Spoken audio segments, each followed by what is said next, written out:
मी 293 अन्वये प्रस्तावावर बोलण्यासाठी उभा आहे.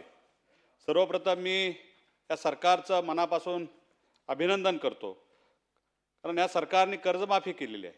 पण कर्जमाफी करत असताना शेतकऱ्यांचा या कर्जमाफीमुळे आर्थिक परिस्थिती सुधारणार नाही, तर त्याचा तो इलाज आहे.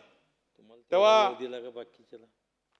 हा इलाज आपल्याला जर घालवायचा असेल, शेतकऱ्याची जर आर्थिक परिस्थिती सुधारायची असेल, पुन्हा पीक चांगला आणायचं असेल, तर शेतकऱ्यांना आपण सरसकट कर्जमाफी करावी अशी मी सरकारला विनंती करतो. त्याचबरोबर माझ्या अध्यक्ष महोदय, या वर्षामध्ये राज्यामध्ये एल निनोची परिस्थिती असल्यामुळे शेतकऱ्यावर फार मोठं दुष्काळाचं संकट आहे आणि म्हणून शेतकऱ्याला उभारी द्यायची असेल तर प्रधानमंत्री सिंचाई योजना मोठ्या प्रमाणावर राबवणे फार गरजेचं आहे.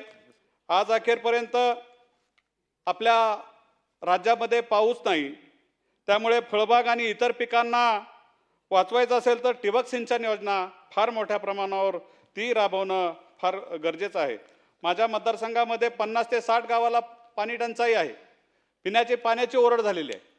आणि त्याचबरोबर पशुधन वाचवायचं असेल तर पशुधनासाठी चाऱ्याचं नियोजन कृषी विभागानं करणं फार महत्त्वाचं आहे. कारण जर चारा उपलब्ध झाला नाही तर पशुधन टिकणं फार अवघड काम होणार आहे. त्यामुळं माझी सरकारला कळकळीची विनंती आहे, सहानुभूतीपूर्वक विनंती आहे की आपण याच्यावरती विचार करावा. माझ्या शेतकऱ्याला या संकटातून वाचवायचं असेल तर आपण या सगळ्या गोष्टीवरती विचार करून शेतकरी वाचला पाहिजे.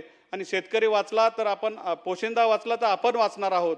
याच्यापुरती सहानुभूतीपूर्वक विचार करून आपण ही सहानुभूतीपूर्वक संकटातून वाचवावी ही विनंती मी याद्वारे आपल्याला करत आहे. आपण बोलण्याची मला संधी दिल्याबद्दल मी आपला आभारी आहे. धन्यवाद.